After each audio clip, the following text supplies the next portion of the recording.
Welcome back to Real Life Answers. My name is Ben, and this is a word from God during the election. Thank you for joining us. Today we find ourselves in Exodus chapter 32, a passage that is pertinent at any time of the year, but especially a time in our lives when we're choosing a leader. Now today that happens to be the presidential election. It could also be the election of a new pastor, the installation of a new deacon. Any time that we choose a new leader, this passage should be looked at. In this passage, the children of Israel are sitting there waiting for Moses to come down off of Mount Sinai. Now, we don't know how long he's been up there. What we do know is that there are 23 chapters in between when God takes him up and when he comes down again. So I'm going to submit to you that he's been up there for quite some time, and that he's been up there so long, in fact, that the children of Israel, who heard God say, "Don't approach the mountain," have started to doubt that he's ever coming down again. They come to Aaron and they say, "We want you to create a God who will go before us and fight our battles. Because as for this Moses, who brought us out of the land of Egypt, we know not what has become of him." Now let's stop here for a minute. First of all, I love that attitude, this Moses. This Moses. You know, it's like they don't like the Moses they were given anymore, so they're going to go, pew, and then they're going to go fish through a little pot, and they're going to find a new Moses and set him up on a pedestal. This is my point. It's exactly what they've done with Moses. This Moses who did what?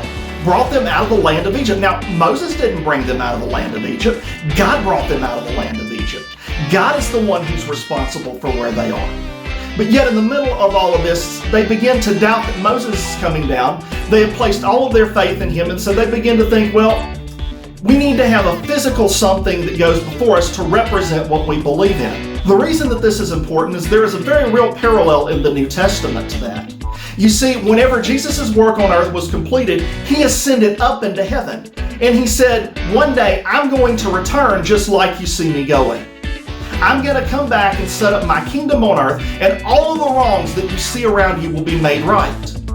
And just like the situation with the children of Israel, where Moses has been gone a long time, Jesus has been gone a long time. I mean, Moses had been gone days. Jesus has been gone, what, over 2,000 years? And it's easy for us to subconsciously begin to wonder if he's actually coming back. To begin to ask questions like, Jesus, are you still up there? Jesus, don't you see what's going on, the chaos in the world around us? Jesus, why don't you do something? And we begin to become desperate. Just like the children of Israel, we become fearful. And we begin to go, we've got to find somebody to lead us and to fight our battles for us and to represent us. And we begin to look around, and usually we pick a man. Might be a president, might be a pastor. I don't know, might be somebody who's been in your church for a long time. We find a lot of this going on in the world today. We perceive a void has been left by Jesus. And so what we do is we pick somebody to fill that void, and that's a huge mistake. Because just like the children of Israel at the end of this passage wound up drinking this golden calf out of the river for breaking their covenant with God, you and I oftentimes wind up eating our words and facing disappointment. Because the person we put in that position is not who we thought they were going to be. They don't do the things that we thought they were going to do, and as such, we're disappointed. The response is then, if it's president within 4 years, oh look, there's this Moses. And we go through the cycle all over again. There are churches that do this with preachers. They're disgruntled.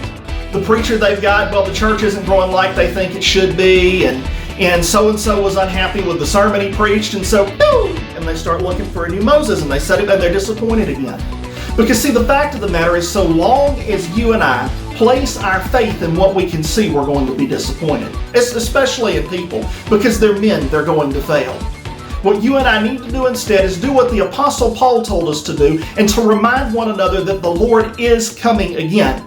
And also that he is here right now, so that we can have peace and believe in what Jesus told us. You and I are to walk by faith and not by sight. For without faith, it is impossible to please God. And it's impossible to find satisfaction. If you have anything you'd like to add to what was said today, please let us know in the comments below. Also, please hit that like button, subscribe, and hit that notification bell so that you don't miss an episode. God bless you. Thank you for joining us, and I'll see you again this time next week.